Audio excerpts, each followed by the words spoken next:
नमस्कार, मनी गुरु की इस खास पेशकश में आप सभी का स्वागत है। मैं हूं स्वाति रायना। आज हम चर्चा करेंगे ऐसे थीमैटिक फंड की जिनमें हर मार्केट कैप और हर सेक्टर में निवेश किया जाता है।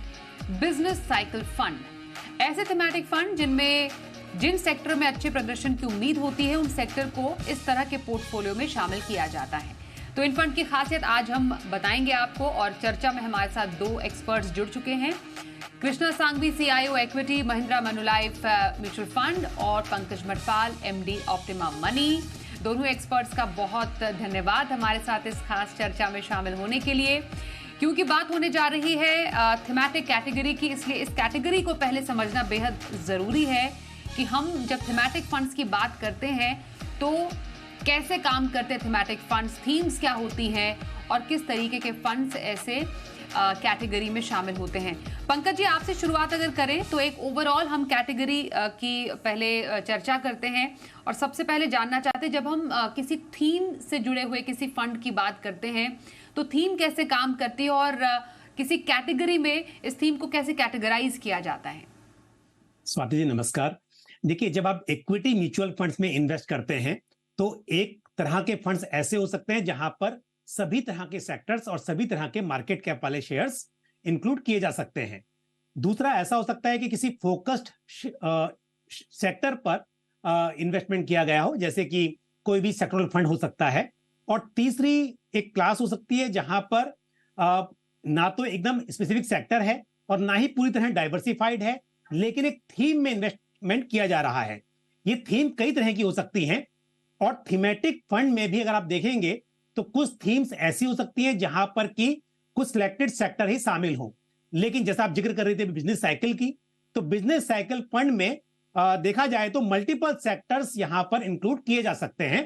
तो देखा जाए तो एक थीमेटिक फंड को एक डाइवर्सिफाइड और एक सेक्टरल फंड के बीच में रखा जा सकता है। और थोड़ा सा इसको डिफरेंशिएट करने के लिए सेक्टोरल फंड्स की भी बात होती है। तो सेक्टोरल फंड किसी थीमैटिक फंड से कैसे अलग हो जाते हैं, उसके बाद हम बिजनेस साइकिल फंड पे और आगे चर्चा बढ़ाएंगे। पर सेक्टोरल फंड की खासियत क्या रहती है, वो कैसे अलग है? जी, सवाल मेरे लिए है स्वाति है। जी जी पंकज जी, बिल्कुल बिल्कुल पंकज जी, इसी से जुड़ा हुआ सवाल, इसलिए जवाब आप ही से। जी, देखिए, जब सेक्टर की बात होती है तो हम किसी पर्टिकुलर सेक्टर, चाहे वो बैंकिंग एंड फाइनेंशियल सर्विसेज हो, या हो सकता है आईटी सेक्टर हो, फार्मा सेक्टर हो, तो इस तरह से हम किसी सेक्टर की बात करते हैं। और वहां पर क्योंकि बहुत कॉन्सेंट्रेटेड एक पोर्टफोलियो हो जाता है कि एक ही सेक्टर में आपका इन्वेस्टमेंट होगा। लेकिन जब थीम की बात होती है तो थीम में मल्टीपल सेक्टर हो सकते हैं। यदि हम बात करें मान लीजिए हाउसिंग सेक्टर की, हाउसिंग थीम की, तो यहां पर कुछ ऐसे सेक्टर जिनका संबंध हाउसिंग से वो हो सकते हैं। यदि हम बात करें कंजम्पशन की, तो ऐसे सेक्टर शामिल हो सकते हैं जिनका संबंध कंजम्पशन से हो। और जैसे भी बात करें बिजनेस साइकिल की, तो यहां पर सिक्लिकल स्टॉक्स हैं या ऐसे सेक्टर्स जो समय समय पर समय के अनुसार, इकोनॉमी के अनुसार परफॉर्म कर सकते हैं, वो शामिल हो सकते हैं। तो यहां पर जब थीमेटिक की बात करते हैं तो कोई ना कोई थीम एक मन में होगी, और उस थीम से जुड़े हुए सेक्टर्स और स्टॉक्स उस फंड के पोर्टफोलियो में शामिल होंगे। बिल्कुल, तो हमने एक बेसिक बात समझ ली कि थीमैटिक फंड क्या है, सेक्टोरल फंड कैसे अलग हैं। अब कृष्णा जी, जब हम बिजनेस साइकिल फंड की बात करते हैं तो क्या इन दोनों ही कैटेगरीज, हम थीमैटिक और सेक्टोरल फंड की बात कर रहे हैं, क्या इन दोनों ही कैटेगरीज की खासियत एक बिजनेस साइकिल में होती है? क्योंकि डाइवर्सिफिकेशन तो है, बट थीमैटिक फंड कहलाते हैं। डाइवर्सिफिकेशन विद इन सेक्टर्स क्या एक बिजनेस साइकिल फंड कहलाया जा सकता है? इस थोड़े कंफ्यूजन को दूर कीजिए। या श्योर। ये जो बिजनेस साइकिल फंड जो होती है बेसिकली वो सेक्टोरल फंड की एग्रीगेटर होती है। आप देखिए कि अगर आप आज मार्केट में देखेंगे म्यूचुअल फंड्स के एंगल से, तो फार्मा फंड है, फाइनेंशियल सर्विस फंड है, आईटी फंड है, एफएमसीजी फंड है, कमोडिटीज फंड है, एक्सेट्रा है। तो ये जो फंड रहते हैं उसमें क्या इन्वेस्टर्स जब इन्वेस्ट करते हैं तो उन्होंने एक थीम चूज कर लिया होता है, और वो जब अपने 3 साल 5 साल वाले जो इन्वेस्टमेंट टाइम फ्रेम में जब इन्वेस्ट करते हैं, तो वो जो 3-5 साल के इन्वेस्टमेंट टाइम फ्रेम पे वो सेक्टर का कभी-कभार इक्विटी मार्केट लेवल पे री रेटिंग डी रेटिंग पोटेंशियल हो जाती है, यानी कभी कभार हमने देखा है कि 6 महीना 12 महीना शायद 2 साल तक कोई सेक्टर से रिटर्न नहीं मिलता है। तो उसमें इन्वेस्टर जो एक सिंगल सेक्टर थीमेटिक फंड में इन्वेस्ट करते हैं, तो वहीं पे शायद उनको रिटर्न नहीं मिलता है, उन्हें खुद ऑप्शंस लेके इन्वेस्टमेंट अपॉर्चुनिटी ढूंढ के नया सेक्टर में रोटेशन करना पड़ता है। अगर हम बिजनेस साइकिल फंड के बारे में देखें, तो एक बिजनेस साइकिल फंड ऐसा प्रोडक्ट है कि जहाँ पे एज अ फंड मैनेजर हम मल्टीपल सेक्टर्स में इन्वेस्ट करेंगे, कि जहाँ पे जब हमें जो सेक्टर की incremental profitability, incremental equity market acceptance bye way of री रेटिंग डी रेटिंग अच्छी लगेगी, तो हम वो सेक्टर में ज्यादा इन्वेस्ट करेंगे, ज्यादा ओवरवेट हो जाएंगे। जो सेक्टर हमें अच्छा नहीं लग रहा है फ्रॉम इन्वेस्टमेंट एंगल, वहाँ पे शायद जीरो वेट भी कर देंगे या मटेरियल अंडरवेट कर देंगे। तो वो जो पूरा डिसीजन मेकिंग प्रोसेस है, instead of a investor deciding और इन्वेस्टर के एडवाइजर्स डिसाइडिंग, यहाँ पे fund manager moves the business cycle. क्योंकि जो बेसिक थीम क्या है कि इकोनॉमी तो ऑन अ अप ट्रेंड है ही, लेकिन वो इकोनॉमी के अप ट्रेंड फेज में अलग अलग सेक्टर अलग अलग टाइम पे अपनी प्रॉफिट सुपीरियोरिटी या प्रॉफिट पूल पार्टिसिपेशन करते हैं। तो जब जो सेक्टर की राइट अर्निंग ट्रेजेक्टरी आती है, तो वो समय पे अगर हमें इन्वेस्ट करें वो सेक्टर में, तो शायद वहाँ ज्यादा रिटर्न्स बनते हैं vis a vis when the sector is not doing well. तो that is a broad idea behind the sector fund. Okay, तो बिजनेस साइकिल फंड के अलग अलग हम जैसे डिफरेंट मार्केट साइकिल्स होते हैं, जैसा कृष्णा जी भी बता रहे हैं, क्योंकि हर एक जो बाजार है अलग अलग साइकिल अलग अलग चरणों से गुजरता है। हम एक्सपेंशन भी देखते हैं, बुल मार्केट भी देखते हैं, बाजार में कॉन्ट्रैक्शन भी होता है, मंदी के संकेत भी होते हैं। तो अलग अलग माइक्रो या मैक्रो इकोनॉमिक फैक्टर्स भी काफ़ी ज़्यादा मैटर करते हैं। लेकिन एक जो इम्पोर्टेंट पॉइंट कृष्णा जी आपने बताई कि एक जो फंड मैनेजर होता है वो अलग अलग जो है सेक्टर्स में उसकी फ्लेक्सिबिलिटी रहती है कि कहाँ पर ज़्यादा अपॉर्चुनिटी है वहाँ पर निवेश किया जाए। मैं पंकज जी से अब जानना चाहती हूँ, क्योंकि कई ऐसी कैटेगरीज हैं बाजार में अभी ऐसी, पंकज जी, जहाँ पर सिमिलरली कुछ ऐसा ही कॉम्पोजिशन चलता है कि फंड मैनेजर के पास ये स्वतंत्रता होती है कि आप किसी भी मार्केट कैप में उसके प्रदर्शन के अनुसार पोर्टफोलियो को क्रिएट करें।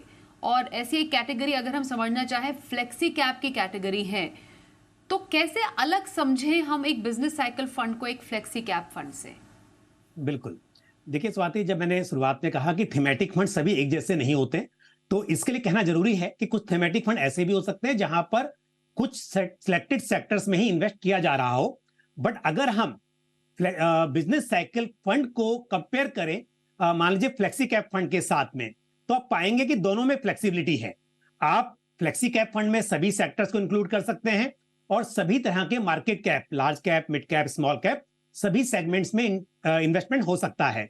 और फ्लेक्सिबिलिटी जो होती है वो फंड मैनेजर के हाथ में है, उन्हें किस वक्त पर किस तरह के सेगमेंट में, मार्केट सेगमेंट में निवेश बढ़ाना है, कम करना है। और सिमिलरली बिजनेस साइकिल में भी ये अपॉर्चुनिटी है कि सभी सेक्टर शामिल किए जा सकते हैं, सभी तरह के मार्केट कैप में इन्वेस्टमेंट किया जा सकता है। पर अंतर क्या है? अंतर यह है कि जैसा अभी आप कह रहे थे कि रिसेशन है, एक्सपेंशन है, रिकवरी है, तो इकोनॉमी में डिफरेंट साइकिल्स होती हैं। तो यहां पर आप साइकिल के हिसाब से सेक्टर्स चुनते हैं, जबकि यदि फ्लेक्सी कैप की बात की जाए तो वहां पर इस तरह के ध्यान दिए बिना हर तरह के सेक्टर शामिल हो सकते हैं। लेकिन यहां पर थोड़ा फोकस रहेगा कि जिस वक्त पर जिस तरह के सेक्टर्स, यानी कि कभी डिफेंसिव सेक्टर हैं जैसे कि एफएमसीजी है, अगर आपको लगता है वो इस वक्त पर बेटर परफॉर्म कर सकता है तो वहां पर इन्वेस्टमेंट ज्यादा होगा।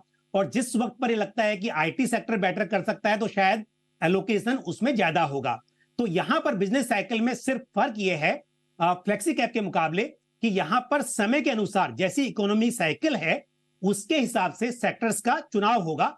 तो यहां पे हो सकता है कि उतना डाइवर्सिफिकेशन ना हो जितना कि एक फ्लेक्सी कैप फंड में।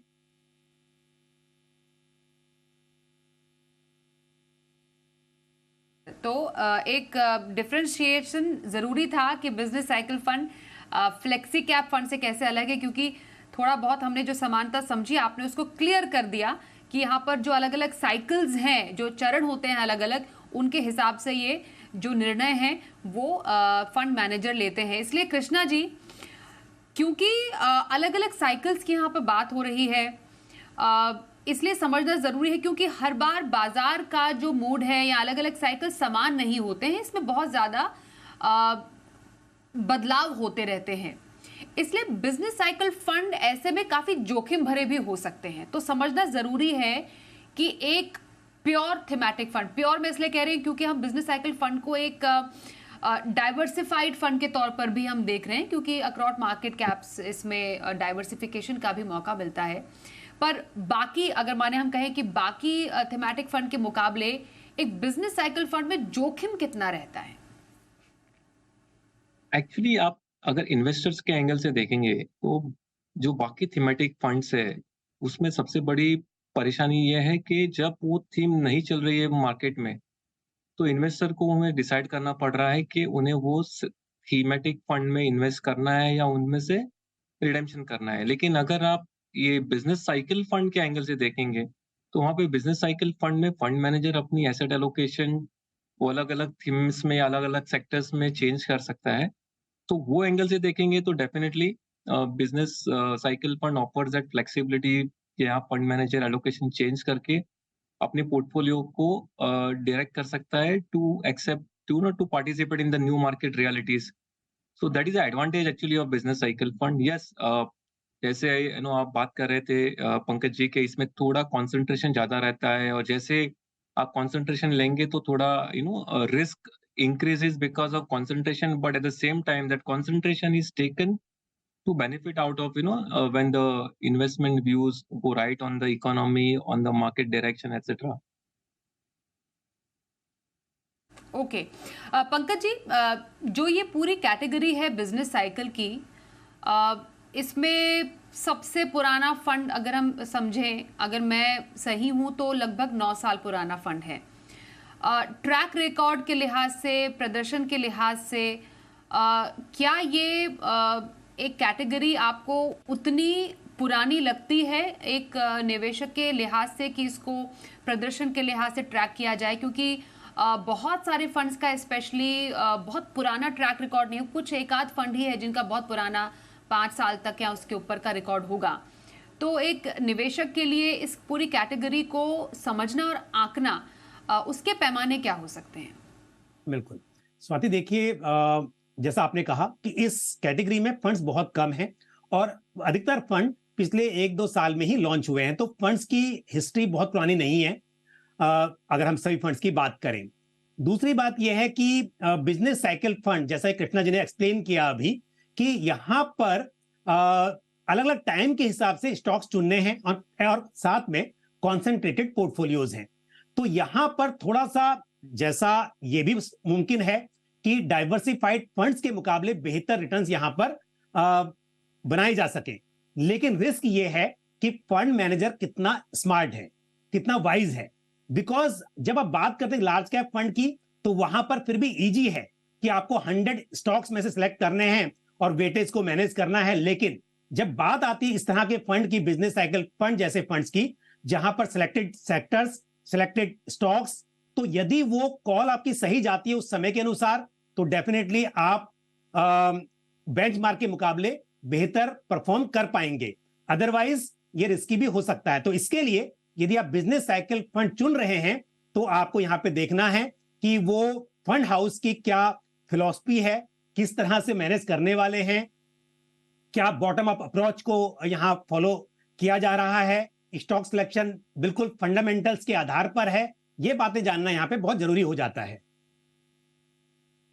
बिल्कुल। तो फंड चुनने का पैमाना काफी ज्यादा आपको क्लियर कट रखना पड़ेगा। अब कैसे निवेशकों को बिजनेस साइकिल फंड में निवेश करना चाहिए, इस पर भी चर्चा जारी रखेंगे छोटे से ब्रेक के बाद। देखते रहिए मनी गुरु।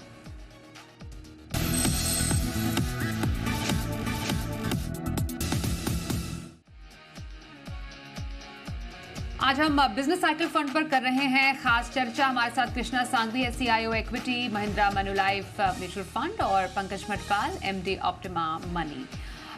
बिजनेस साइकिल फंड के बारे में ये जानना और समझना बेहद ज़रूरी है कृष्णा जी आपसे कि कैसे निवेशकों के लिए एक बिजनेस साइकिल फंड सही बैठता है और अभी किसी बिजनेस साइकिल फंड में निवेश करने का बड़ा कारण क्या हो सकता है? कोई अपने पोर्टफोलियो में एक ऐसा फंड क्यों जोड़े? तो जैसे मैंने बताया कि जो बिजनेस साइकिल फंड की एक स्पेशलिटी क्या है कि यहाँ पे फंड मैनेजर को फ्लेक्सिबिलिटी रहती है कि कोई जो सेक्टर आज अच्छे कर रहे हैं या अच्छे करने की संभावना है वहाँ पे आज इन्वेस्ट करेंगे और जब वहाँ से एक्सपेक्टेड रिटर्न क्रिएट हो जाती है वो सेक्टर से तब उस सेक्टर को डिसइन्वेस्ट करके कोई नए सेक्टर्स में हम इन्वेस्ट कर सकते हैं। That is the biggest advantage of a business cycle fund कि आपके पास फ्लेक्सिबिलिटी मिलती है एज ए इन्वेस्टर ऑल्सो आपको फ्लेक्सिबिलिटी मिलती है कि जहाँ पे आप फंड मैनेजर पे आप भरोसा रख के उन्हें मैंडेट देते हो कि आप अपने अंडरस्टैंडिंग पे अपने एबिलिटी से इक्विटी मार्केट एंड कंपनीज की प्रॉफिट सेक्टर्स की प्रॉफिट साइकिल पे आप इन्वेस्टमेंट चेंज कर सकते हो। So in a way it's a diversified fund sectoral basis. तो वो ऐसे इन्वेस्टर को यहाँ इन्वेस्ट करना चाहिए कि जहाँ पे they are willing to entrust the fund manager with this changing the sectoral mix of portfolio based on the economic trend, based on the equity market valuation variables। क्योंकि आप देखेंगे तो हर कंपनीज की हर सेक्टर की दो स्पेशलिटी रहती है। एक है जो अपनी अर्निंग करती है, earning trajectory, how much it is vis a vis its own capability, potential, historical past, and दूसरा रहता है इक्विटी मार्केट की वैल्यूएशन मल्टीपल्स। तो हम बहुत सेक्टर जैसे मिलते हैं कि जहाँ पे अर्निंग कैपेबिलिटीज काफी अच्छी है लेकिन करंट वैल्यूएशन कम है। दूसरा ऐसा मिलता है कि जहाँ पे सेक्टर शायद अर्निंग ग्रोथ कम है लेकिन वैल्यूएशन काफी ज्यादा है। तो वो जो एंगल है to integrate economic cycle of a company और the markets acceptance through by way of multiples in the market, वो तो इंटीग्रेट करके हम एक फंड मैनेजमेंट की फंड मैनेजर ये पोर्टफोलियो मैनेज करेंगे। So investor should have this flexibility in mind कि यस हम एक परमानेंट थीम में इन्वेस्ट नहीं कर रहे हैं, हम जो हम ये फंड में ऐसे इन्वेस्ट करेंगे जहाँ पे sectors can keep on changing. तो ये पंकज जी आपको एक बड़ा एक एडवांटेज बिजनेस साइकिल फंड का लगता है, जैसा कृष्णा जी ने भी बताया कि एक पर्टिकुलर थीम में तो नहीं करना है, येट इट इज डाइवर्सिफाइड, इसलिए बाकी थीमेटिक फंड के मुकाबले ये थोड़ा कम जोखिम भरा होता है। At the same time usually कितना टाइम एक बिजनेस साइकिल फंड को देना चाहिए? कहने का मतलब ये है, और ये जानना समझना जरूरी भी है, कि पूरे एक साइकिल, बाजार की साइकिल को समझना सिर्फ एक साल की बात नहीं होती, इसमें 2, 3 या 4 साल लग सकते हैं। 2020 का हमने टाइम देखा था जब बाजार में काफ़ी ज़्यादा उतार चढ़ाव था, कोविड का सिचुएशन था, उसके बाद फिर हमने एक वॉर की सिचुएशन भी देखी, जियोपॉलिटिकल सिचुएशंस भी होती है। तो अलग अलग मार्केट साइकिल से होते हुए जब गुजरता है बाजार, उसके बाद ही किसी फंड की ट्रू वैल्यू पता चलती है। तो ऐसे में एक बिजनेस साइकिल फंड को टेस्ट करने के लिए कितना समय देना चाहिए, कितने वक्त का इन्वेस्टमेंट होना चाहिए? देखिए, किसी भी इक्विटी फंड में निवेश करना हो तो आपको कम से कम 5 साल का तो एक इन्वेस्टमेंट होराइजन लेकर चलना चाहिए। अब यहां पर एक अच्छी बात यह है, यदि हम बात करते किसी पर्टिकुलर सेक्टर की, तो हमने देखा कि किसी वक्त पर आईटी सेक्टर बहुत अच्छा परफॉर्म कर रहा था, पर पिछले कुछ समय से इतना अच्छा नहीं कर रहा है, जबकि कंजम्पशन ने बेटर किया। तो ऐसा देखा जाता है कि सेक्टर समय समय पर परफॉर्म करते हैं, अलग समय पर अलग तरह से, और वही बात चल रही है। लेकिन बिजनेस साइकिल में जैसा कृष्णा जी कह रहे हैं कि उनके हाथ में फ्लेक्सिबिलिटी है, तो ये इन्वेस्टर को नहीं सोचना है कि उसे कब कहां से निकलना है और कहां पर एंटर करना है, ये सब काम फंड मैनेजर आपके लिए करके देंगे। तो जैसा मैंने पहले भी कहा, यहां पे जरूरी है कि आप कहां इन्वेस्ट करें। ये बहुत अच्छा एक थीमेटिक फंड हो सकता है, बिजनेस साइकिल जो कैटेगरी है, और ये कहिए कि फ्लेक्सी कैप से थोड़ा सा ज्यादा रिस्की और फ्लेक्सी कैप से बेहतर रिटर्न्स आपको देने का पोटेंशियल रखता है। लेकिन ये जरूरी है कि जिस फंड में आप कर रहे हैं, वो जो फंड को मैनेज कर रहा है उनके द्वारा मैनेज किए हुए, यदि आपके पास पुराना हिस्ट्री नहीं भी है किसी बिजनेस साइकिल फंड की, तो ये देखिए कि जो फंड मैनेजर इस कैटेगरी को मैनेज कर रहा है, इस फंड को मैनेज कर रहा है, उनके द्वारा जो दूसरे फंड्स मैनेज किए गए हैं उनकी परफॉर्मेंस कैसी है। तो यदि हम बात यहां पर कर रहे हैं कृष्णा सांघवी जी की, तो उनके फंड्स को अगर आप देखते हैं और आपको लगता है कि अच्छे परफॉर्म कर रहे हैं उनके फंड्स, तो आप उम्मीद कर सकते हैं कि ये कैटेगरी भी उनके द्वारा मैनेज की जाएगी तो अच्छी होगी। तो क्योंकि यहाँ पास हिस्ट्री नहीं है इस कैटेगरी में बहुत ज्यादा, तो एक पैमाना ये हो सकता है कि आप फंड मैनेजर्स की परफॉर्मेंस को यहां पर जरूर चेक करें। बिल्कुल, मैं इनफैक्ट कृष्णा जी से ही पूछ लेती हूँ सर, क्योंकि आपके पास तो इतना अच्छा बड़ा अनुभव है, इसलिए आप अच्छे तरीके से और निवेशकों को गाइड कर पाएंगे कि एक अच्छा बिजनेस साइकिल फंड कैसे चुने।